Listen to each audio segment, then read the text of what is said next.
काल आपण येऊन थांबलो ते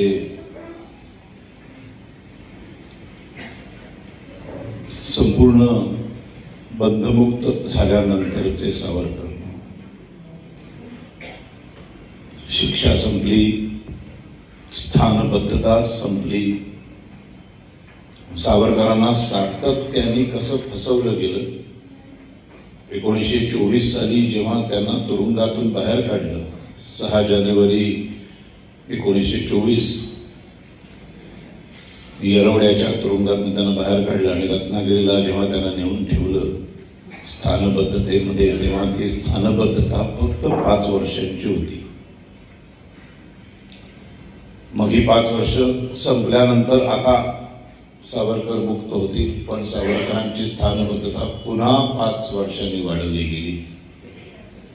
मग वाटलं आता तरी म्हणजे 29ला मोकळे व्हायला पाहिजे होते. 29ला 5 वर्ष वाढवल्यावर 34ला मोकळे होतील असं वाटलं, पण तिथून पुन्हा ती 5 वर्षांनी वाढवली गेली. सावरकरांच्या बाबतीत ब्रिटिशांनी त्यांचा कुठलाच कायदा पाळला नाही. म्हणजे जगामध्ये कुठल्याही एका गुन्हेगाराला समजा त्याच्यावर 3 ते 4 गुन्हे सिद्ध झालेले असतील आणि 3-4 गुन्ह्यांसाठी वेगवेगळ्या शिक्षा झालेल्या असतील, तर त्या सगळ्या 4-5 शिक्षांमधली सगळ्यात मोठी जी शिक्षा असते ती एक शिक्षा भोगली की बाकीच्या सगळ्या शिक्षा त्याच्या अंतर्भूत असतात. म्हणजे एका शिक्षेसाठी 5 वर्षाची कारावास असेल, एका शिक्षेसाठी 9 वर्षाचा असेल, एका शिक्षेसाठी 20 वर्षांचा असेल. तर 9 वर्ष भोगून मग 5 वर्ष मग असं कधीच नसतं. सर्वात मोठी जी 20 वर्षांची शिक्षा आहे ती भोगली की त्याच्यातच ती 9 वर्ष, त्याच्यातच ते 5 वर्ष, त्या सगळ्या अंतर्भूत असतात. पण सावरकरांना 2 जन्मठेपेच्या शिक्षा सुनावल्यानंतर त्यांनी मुंबईमध्ये अंदमानला यायच्या आधी एक अर्ज केला होता की आता या 2 जन्मठेपा मला एकत्रच भोगायच्या आहेत ना. तेव्हा ब्रिटिशांनी त्यांना सांगितलं की नाही, एक 25 वर्ष जन्मठेप संपली की त्यानंतर दुसरी जन्मठेप सुरू होईल. असं जगातला हे एकमेव उदाहरण असेल. जगाच्या कुठल्याही कायद्यामध्ये, कुठल्याही देशाच्या कायद्यामध्ये असा नियमच नाहीये, असा कायदाच नाहीये. सावरकरांच्या आधी कधी असं घडलं नाही आणि सावरकरांच्या नंतरही असं कधी घडलं नाही. म्हणजे सावरकर नावाची दहशत किती भयंकर होती की हा माणूस सतत कैदेमध्येच राहायला पाहिजे, हा मरताच कामा नाही.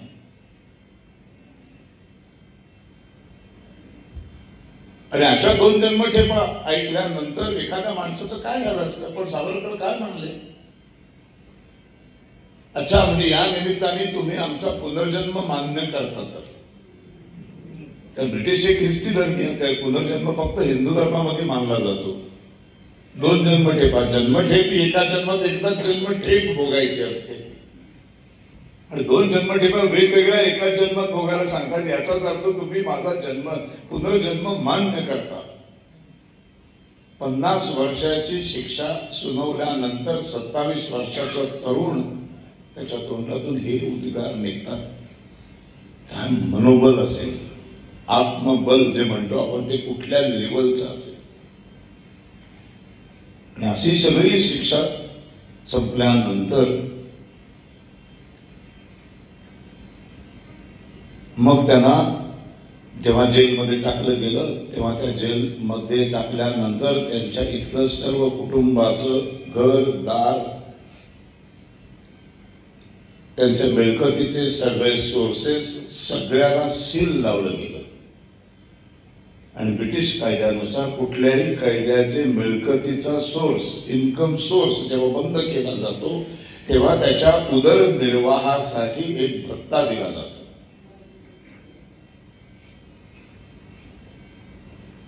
त्याला पेन्शन म्हणत नाहीत. पेन्शन कशाला म्हणतात,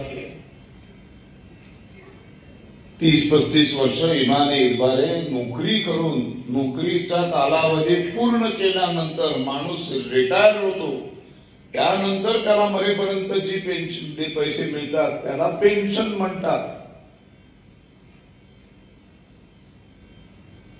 ज्या माणसाचं कुटुंब चालणार कसं, जेवणार कसे,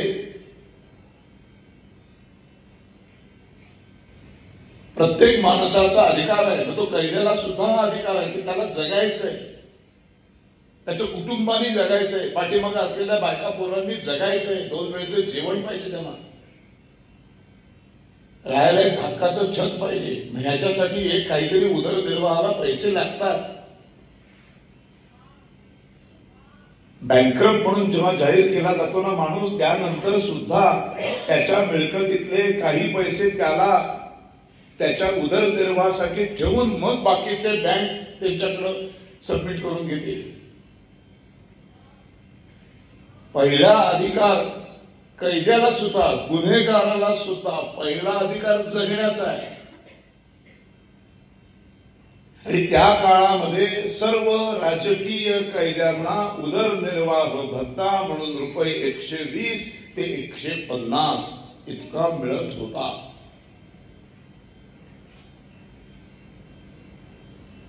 त्यांच्या कॅटेगरीप्रमाणे, त्यांना झालेल्या शिक्षेप्रमाणे, त्यांच्यावर जी कलम लागली त्यानुसार तो 120, 130, 140, 150 किती द्यायचं ब्रिटिश ठरवायचे, पण मिनिमम 120, जास्तीत जास्त 150. आणि सावरकरांना किती मिळाले? 60.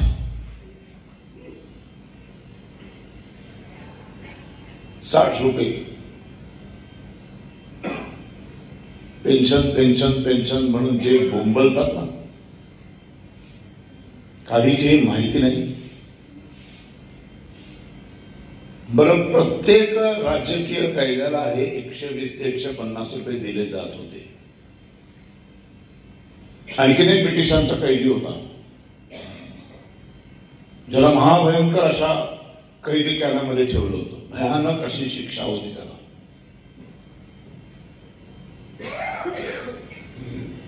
कठोरातली कठोर, काळ्या पाण्याची अंदमानची शिक्षा पण झक मारली, इतकी भयानक शिक्षा ब्रिटिशांनी भारतीय एका कैद्याला दिली होती.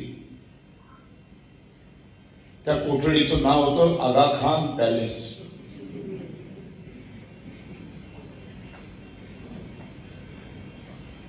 त्या कैद्याला शेळीचं दूध लागतं म्हणून शेळ्या, त्याला चरखावर ते सूत काढायचं असतं म्हणून त्याची तरतूद, त्याच्या संरक्षणासाठी एक माणूस, आणि हा सगळा खर्च ब्रिटिश गव्हर्नमेंट करत होतं. त्या कैद्याला 150 रुपये आणि त्याच्यावरचा बाकीचा सगळा खर्च. याची पावती आहे माझ्याकडे, मी नंतर आपल्या ग्रुपवरती पावती टाकतो.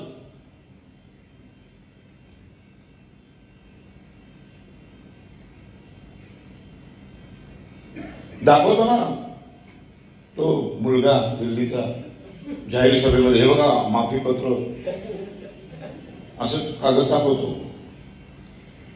त्याच्यावर लिहिलेलं असतं most obedient servant.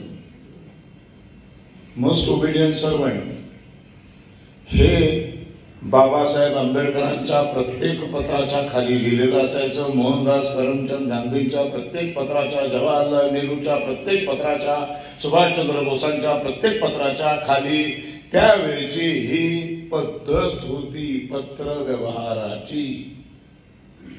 Your most obedient servant M.K. Gandhi, Subhashchandra Bose, Babasaheb Ambedkar, B.D. Savarkar,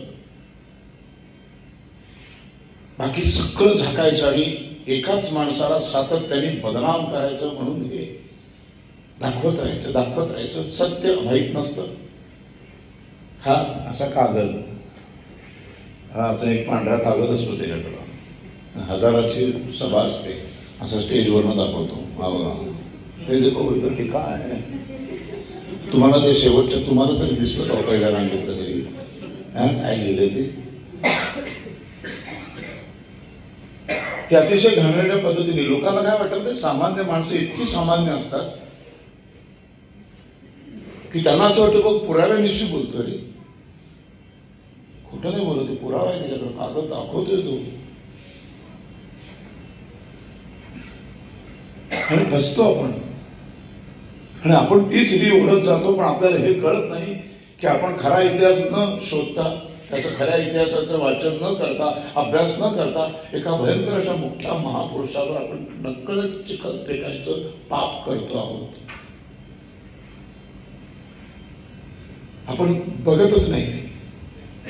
forward संस्कृतीत आलो आपण. व्हॉट्सअपवर सगळं आलेलं वाचत पण नाही. म्हणजे माझे 20-20 मिनिटाचे, 25 मिनिटाचे, तासाची भाषणं मी कधी कधी फॉरवर्ड करतो.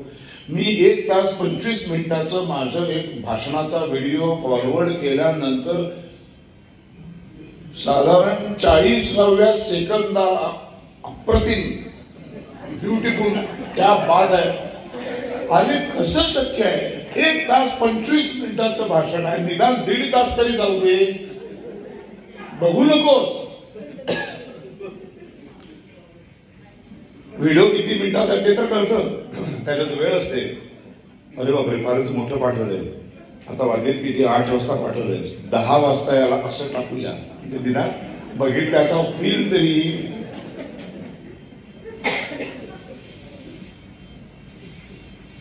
काही बघत नाही, काही नाही तोपर्यंत. बरं, त्यांनी स्वतः ते बघितलेलंच नसतं. बरं, मी काय, कोणी काय, काय बोललाय हे खरंच आपल्याला पटतंय का? कशाचाही विचार नाही, देव दनादन. वर मला सांगतात 3,500 लोकांना फॉरवर्ड केलं. बरं का, तू बघितलंस कधी? तू ऐकलंस काय? तुला पटलं का ते? सगळंच काय आम्ही बोललेलं पटलंच पाहिजे असं काही नियम नाही ना. आम्ही चुकू शकतो, काहीतरी आमचं पण चुकू शकतो इतिहासामधलं. तुम्ही पूर्ण ऐकलं तर सांगा ना मला की अख्खं भाषण उत्तम होतं, पण ते वाक्य जर गडबडावर का जरा एकदा चेक करा. असतात अशी पण माणसं असतात साधारण पुण्या पिढ्यामध्ये.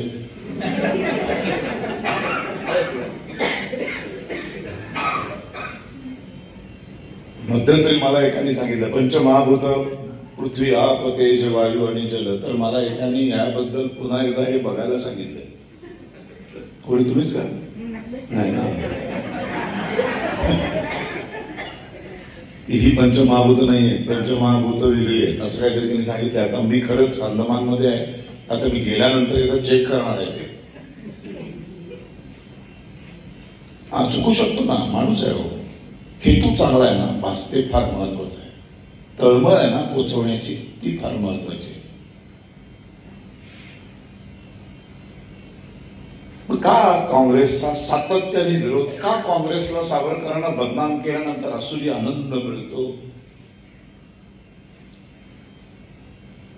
तर काँग्रेसने स्वीकारलेला हिंदी राष्ट्रवाद आणि हिंदी राष्ट्रवादातून निर्माण झालेला मुस्लिम लंगूलचार, आणि ते इतकं पराकोटीचं झालं. आता हिंदी राष्ट्रवाद काय आहे तर हिंदू मुसलमान एकत्र लढल्याशिवाय देशाला स्वातंत्र्य मिळूच शकत नाही. आणि जर का हिंदू राष्ट्रवाद स्वीकारला तर मुसलमान येणार नाही, आणि मुसलमान सोबत आले नाही की राष्ट्राला स्वातंत्र्य मिळणार नाही. आता मुसलमान सोबत येणार की नाही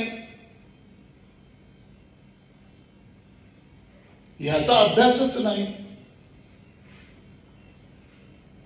किंवा ज्या मुसलमान नेत्यांनी जे 1860ला सर सय्यद अहमदचं भाषण आहे ते जर अशी आम्ही इतिहासामध्ये जर डोकावून बघणारच नसू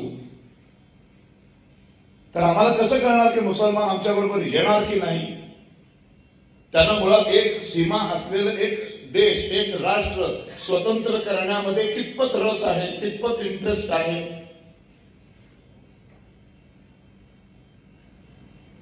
तर त्यांच्या धर्मग्रंथामध्ये याचं उत्तर सापडतं, आणि याचा अभ्यास सावरकरांनी केलेला होता अंदमान पासून. फक्त सावरकरांनीच नाही, डॉक्टर बाबासाहेब आंबेडकरांनी पण त्याच्यावर फार मोठा ग्रंथ लिहिला आहे, पाकिस्तान पार्टिशन ऑफ इंडिया. चला सावरकर ब्राह्मण आहे, सावरकरचं सगळंच खोटंच असतं, ते मुस्लिम द्वेष्टेच होते वगैरे वगैरे. आंबेडकरांबद्दल तर नाही ना असं बोलू शकत, नाहीच बोलू शकत, कारण फार मोठी मतपेटी आहे. सावरकरांच्या पाठीमधून मतपेटीच नाही. 3% ब्राह्मण आहेत, ते येतच नाहीत रस्त्यावर. कितीही अपमान करा सावरकरांचा, येतात कधी? इतका घनघोर अपमान गेले 25 वर्ष चालू आहे. कधी बघितले रस्त्यावर उतरलेले? एकदा बोलून दाखवा. एक काय की नुपूर शर्मा त्यांच्याच इतिहासातलाच दाखला बोलली, ती मंच काही बोलली नाही किंवा काल्पनिकही बोलली नाही,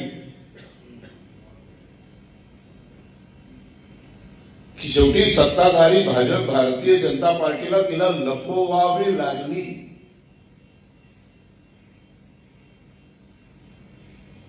आम्हाला कोणी काहीही बोललं, काही फरकच पडत नाही. मग सावरकरांच्या पाठी कोणीच उभे नाही. ते विज्ञाननिष्ठ होते, त्यांचं हिंदुत्व हे विज्ञाननिष्ठतेला जोडलेलं होतं. त्यामुळं प्रखर हिंदुत्ववादी संघटना पण फारशा ताकदीने त्यांच्या पाठीशी उभ्या राहत नाही. बाकी समाजवादी, लेफ्टिस्ट, काँग्रेसचा तर प्रश्नच येत नाही, ते तर पहिल्यापासूनच विरोधात आहेत. त्यामुळे सावरकर हवे पण आहेत आणि सावरकरांच्यासाठी कोणालाच रस्त्यावर उतरायचं नाही. आणि तरीही सावरकर 76 वर्षानंतर टिकून आहे. सूर्य आहे तो. इतकं सगळं वातावरण पूर्णपणे प्रतिकूल असून सुद्धा, विरोधातलं असून सुद्धा सावरकर नावाची ज्योत तशीच तेवते. ती काही केलं विजायला तयार नाही. विजायला काय, कमी व्हायला पण तयार नाही. याचं उत्तम उदाहरण म्हणजे गेली ही आमची 18वी यात्रा. अंदमानमध्ये अनेक लोक यात्रा घेऊन येतात. 20, 22, 25च्या पुढे माणसं जात नाही. इथे प्रत्येक यात्रेला 100 ते 120 माणसं येतात. पण ज्या पद्धतीचं हॉटेल आणि सगळं खाणं पिणं आपण ज्या पद्धतीचं सगळं ठेवतो, त्यामुळे याची किंमत बाकीच्या यात्रांपेक्षा जास्त आहे. तशी मागणी आहे. म्हणजे बाकी तुम्ही गेलात तर 30, 35, 40 हजार रुपयात तुमची एंट्री होऊन जाईल. इथे थोडी जास्त पैसे लागतात, कारण आपण सर्वात जास्त चांगल्यात चांगलं देण्याचा प्रयत्न करतो. आणि मला अशी खात्री आहे की जेव्हा तुम्हाला द बेस्ट काही सगळ्या लक्झरी मिळत असतात, तेव्हा माणूस पैसे खर्च करायला तयार असतो. पैसे नाही असं नसतं, फक्त त्याला सगळं व्यवस्थित हवं असतं. तरी सुद्धा इथे माणसं येतात. इथे येतात ह्याला सगळ्यात मोठं कारण आहे, ही एकमेव अंदमान बोलवते यात्रा आहे जिथे 6 दिवस सावरकरांचं व्याख्यान ऐकायला मिळतं. हे कुठेच नाही. हा मोठा फरक. हॉटेल आणि याचा फरक आहे, पण त्या उपर सगळ्यात मोठा फरक आहे तो 6 दिवस रोज 1.5 तास. म्हणजे आयुष्यभर सावरकर वाचले नसतील तर ह्या 6 दिवसात इतके काही सावरकर कळून जातात की विरोधकांना उत्तर देण्याची क्षमता निर्माण होते. प्रत्येक ट्रिपमध्ये 100-125 माणसांची तयार करतो. आता इथून गेल्यानंतर तुमच्या समोर जर कोणी काही फालतू बोलायला लागलं तर तुम्ही नक्कीच त्याला सांगू शकता की गाढवासारखं काहीतरी बोलू नकोस, आता आम्हाला सत्य कळलेलं आहे, खरा इतिहास आम्ही ऐकलेला आहे. त्यामुळे पेन्शन जे बोंबलत असतात आणि सोशल मीडियावर, तर ते 60 रुपये हे बाकीच्या सगळ्यांना 120 ते 150, सावरकरांना फक्त 60 रुपये मिळत होते. ते सुद्धा ज्या क्षणी 1937ला स्थानबद्धतेतून ते मुक्त झाले त्या क्षणी 60 रुपये बंद केले.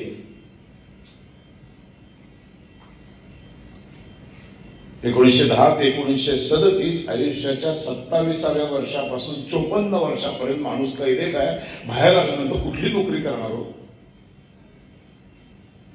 उदरनिर्वाह भत्ता काढून घेतला तुम्ही, बंद केला, मुक्त झाले म्हणून. आता लगेच नोकरी लागणार आहे का? आणखीन एक मुद्दा फार महत्वाचा आहे माहितीये का, की गांधीजी कसे इतके तळागाळापर्यंत पोहोचले, सावरकर पोहोचले नाही. तो असं एक सावरकर प्रेमींच्या पण डोक्यामध्ये विषय असतो. याला फार लॉजिकली आपण प्रॅक्टिकली लॉजिकली फार विचारच करत नाही.